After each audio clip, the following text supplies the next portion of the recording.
নমস্কার বন্ধুরা, অনিফার্স world YouTube চ্যানেলে আপনাদেরকে স্বাগত। West Bengal central school service commission already একটি নোটিফিকেশান দিয়েছিল, যেই নোটিফিকেশানে বলা হয়েছিল রিভ্যালিডেটেড টেট সার্টিফিকেট কালেক্ট করার জন্য, এবং তার জন্য একটি টাইম শিডিউলও দেওয়া হয়। এবং যে নোটিশটি দেওয়া হয়েছিল কেবলমাত্র সাদার্ন রিজিয়নের জন্য। সেই টাইম শিডিউলে বলা হয়েছিল যে 7ই মার্চ 2025 শুক্রবার বেলা 11টা থেকে 4টে পর্যন্ত, এবং বাকি এর মাঝে অনেকগুলো ডেট আপনারা এখানেও দেখতে পাচ্ছেন। 10 তারিখ, 11 তারিখ, 12, 17, 18, 19 এবং 20 মার্চ বৃহস্পতিবার বেলা 11টা থেকে 4টে পর্যন্ত। এই যে টাইম শিডিউল, এর মধ্যে সাদার্ন রিজিয়নে যারা 12th RLST ক্যান্ডিডেটস রয়েছেন তাদেরকে রিভ্যালিডেটেড টেট সার্টিফিকেট কালেক্ট করে নিতে হবে। কিন্তু এই যে টাইম শিডিউলটার মধ্যে এখানে একটি সমস্যা দেখা দেয়। সেটা কি না, উচ্চ মাধ্যমিক পরীক্ষার শিডিউল কিন্তু এর মধ্যেই পড়ছে। তো অতএব যে সমস্ত ক্যান্ডিডেটরা রয়েছেন তাদের ক্ষেত্রে কিন্তু এই রিভ্যালিডেটেড টেট সার্টিফিকেট কালেক্ট করার ক্ষেত্রে কিন্তু সমস্যা দেখা দিচ্ছে। তার জন্য সেন্ট্রাল স্কুল সার্ভিস কমিশন তার ওয়েবসাইটে একটি নতুন আপডেট দিয়েছে, যাতে করে এই সমস্যার সমাধান হয়ে যায়। তো এখন ওয়েবসাইটটিতে কি আপডেটটা এসেছে সেটা আমরা একবার দেখে নেব। সেন্ট্রাল স্কুল সার্ভিস কমিশনের যে অফিসিয়াল পেজ রয়েছে সেই পেজটাকে একটু স্ক্রল ডাউন করলেই আপনারা এখানে একটি লেখা উঠছে, সেটা দেখতে পাবেন।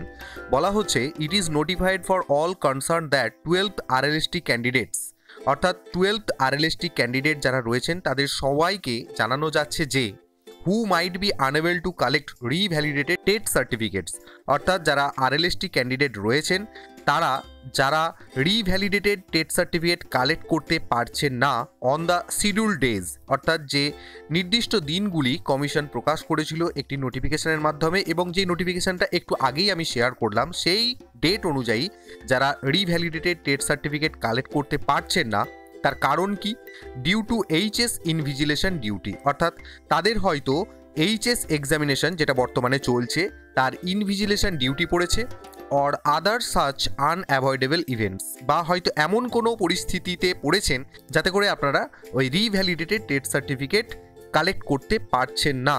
তাদেরকে কিন্তু কমিশন আবারও সুযোগ দিতে চলেছে, এবং সেই জন্য লেখা হচ্ছে, দেখুন, will be given opportunity at later dates, অর্থাৎ পরবর্তী ক্ষেত্রে এমন কোনো ডেট দেওয়া হবে যাতে করে তারা আবার ওই রিভ্যালিডেটেড টেট সার্টিফিকেট কালেক্ট করার সুযোগ পাবে in accordance with a duly notified schedule.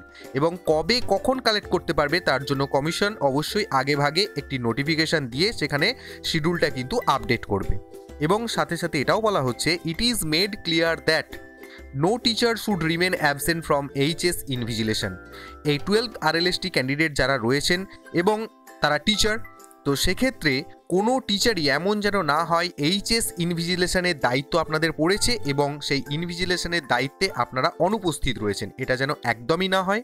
Or other such important duties, এবং এই পরীক্ষার সাথে সম্পর্কিত এমন কোনো ডিউটি রয়েছে যেখানে আপনারা অ্যাবসেন্ট হয়ে যাচ্ছেন for collection of revalidated TET certificate, শুধুমাত্র এই রিভ্যালিডেটেড টেট সার্টিফিকেট কালেক্ট করার জন্য। তো অতএব এই জিনিসটা কিন্তু একটু আপনাদেরকে সাবধানতার সুরেই বলা হচ্ছে যে সামান্যতম রিভ্যালিডেটেড টেট সার্টিফিকেট কালেক্ট করার জন্য, রিজিয়ন ভিত্তিক কালেকশনের জন্য আপনারা কখনোই বর্তমানে যে HS পরীক্ষা চলছে তার ইনভিজিলেশনের দায়িত্ব যদি পড়ে থাকে বা এই পরীক্ষা সম্বন্ধীয় যদি অন্যান্য কোনো দায়িত্ব থাকে, তো সেই দায়িত্বটাকে অবশ্যই পালন করুন এবং সেখানে কখনোই অনুপস্থিত হবেন না। কমিশন আপনার জন্য নতুন একটা রিভাইজ শিডিউল বানাবে। আপনি কেন বলছি, আপনাদের জন্য একটি নতুন রিভাইজ শিডিউল বানিয়ে দেবে। সেই ডেটে গিয়ে আপনারা কিন্তু আপনাদের এলাকা ভিত্তিক মানে রিজিয়ন ভিত্তিক আপনারা কিন্তু রিভ্যালিডেটেড টেট সার্টিফিকেট কিন্তু আপনারা কালেক্ট করে নিতে পারবেন। তো যাই হোক, স্কুল সার্ভিস কমিশনের ওয়েবসাইটে এই ছোট্ট আপডেটটি উঠে এসেছে, যেটি আমি আপনাদের সাথে শেয়ার করলাম। এবং আপনাদেরকে রিকোয়েস্ট করব শেষকালে যে আপনারা যারা এই ধরনের রিভ্যালিডেটেড টেট সার্টিফিকেট কালেক্ট করে উঠতে পারছেন না তাদের সাথে এই আপডেটটি অবশ্যই শেয়ার করুন, এবং পরবর্তীতে কমিশন যদি কবে কি শিডিউল দিচ্ছে তার আপডেট যখনই ওয়েবসাইটে দেবে তখন কিন্তু আমি অবশ্যই সেই আপডেটও আপনাদের সাথে শেয়ার করব। এবং সাথে সাথে আপনাদেরকে রিকোয়েস্ট করব, আপনারা যারা চ্যানেলে নতুন তারা চ্যানেলটি অবশ্যই সাবস্ক্রাইব করে নেবেন।